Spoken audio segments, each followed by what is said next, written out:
Nevada desert lies Area 51, a place enveloped in secrecy and the epicenter of countless conspiracy theories. At the center of these mysteries is a man named Bob Lazar.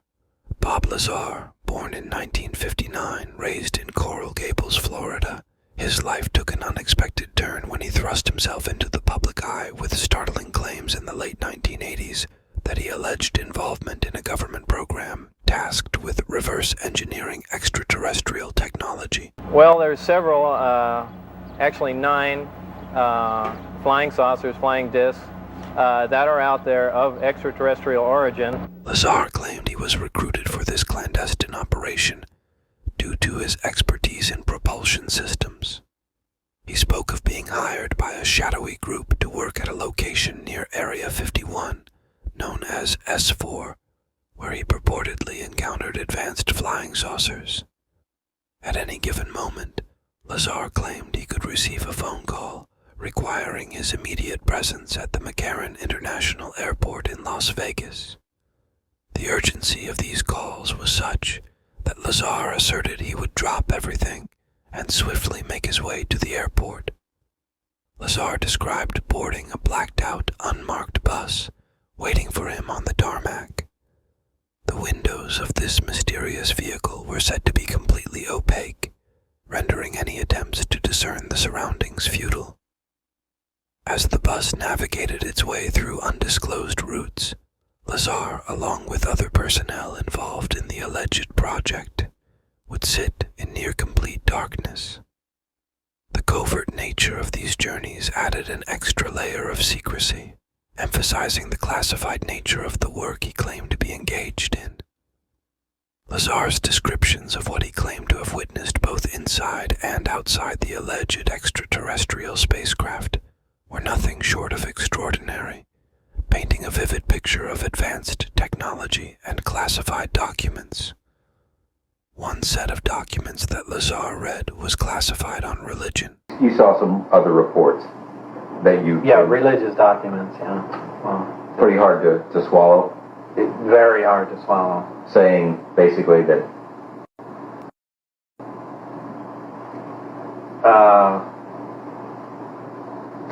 basically that we're a product of genetic engineering from someone... Yeah. Yeah, how can you just swallow that whole? Well, how can you swallow any of that stuff? Well, it's easy to swallow things you can put your hands on and touch and work with. It's no problem. But when you get into a lot of spiritual stuff and religion, and you were brought here, and we were made by progressive corrections and evolution and that sort of thing, and where it shoots down a lot of the established religions, Catholicism, and everything. It said, essentially it's a tough thing to accept, and why, without hardcore proof, why even bring it up? I guess the question more should deal with that you actually read a report that said this stuff. Well, yeah, the only hardcore thing is that there is a extremely classified document dealing with religion, and it's about that thick. Period. But why would there be any classified material dealing with religion? That's the only thing we can say. What other kinds of classified? Autopsy. No, that wasn't the last subject. I want to go back to the religion thing. I want you to say it.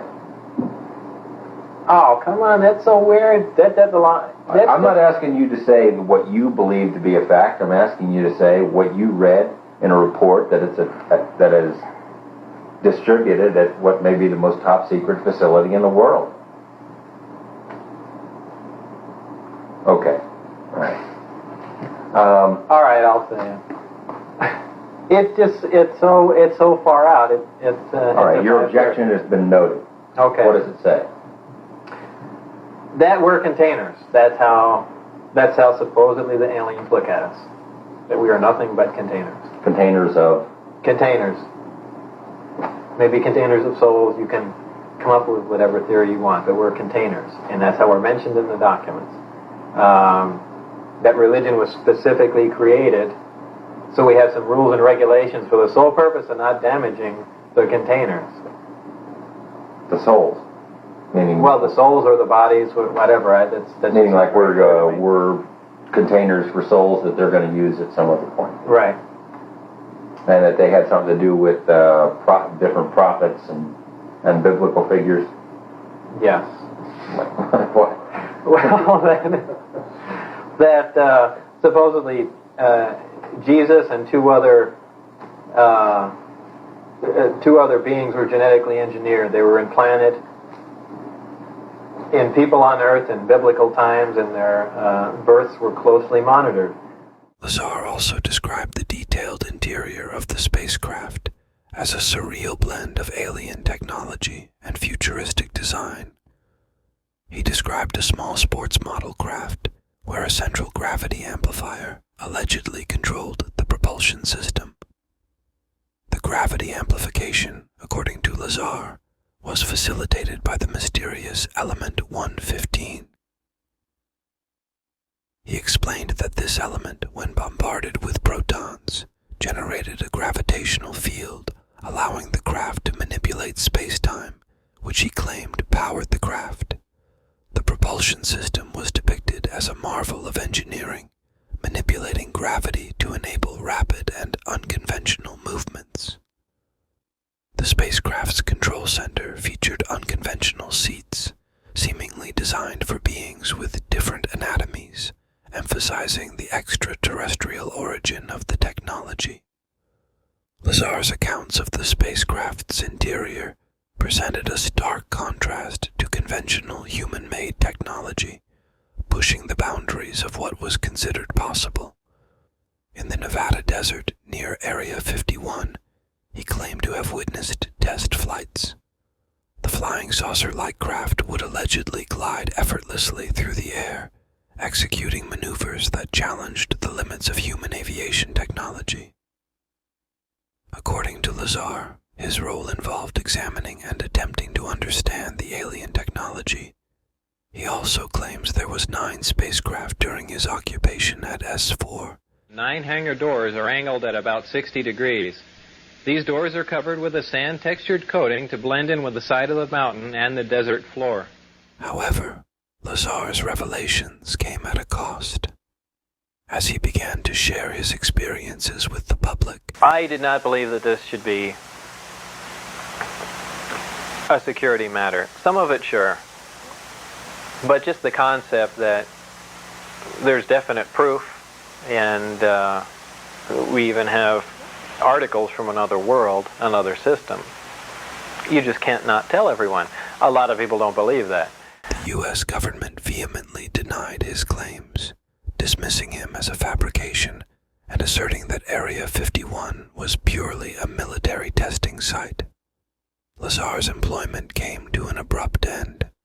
He stated that after discussing his work with close friends and colleagues, he found himself targeted. Good luck. No, what? Did you see that move it did? No, I didn't. It went like this. It went boom, boom. Wow, look how bright it's getting. Look at it now. It's getting bright. Not bright enough for me to get the son of a bitch. Here, hold on, right here.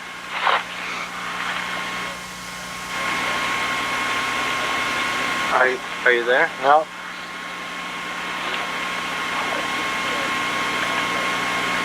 It is bright right now.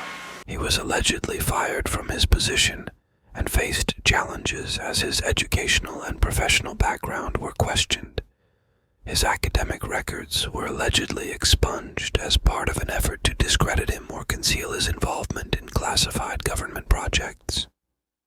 Lazar asserted that he attended the Massachusetts Institute of Technology, MIT, and the California Institute of Technology, Caltech, and that his academic records from these institutions were erased.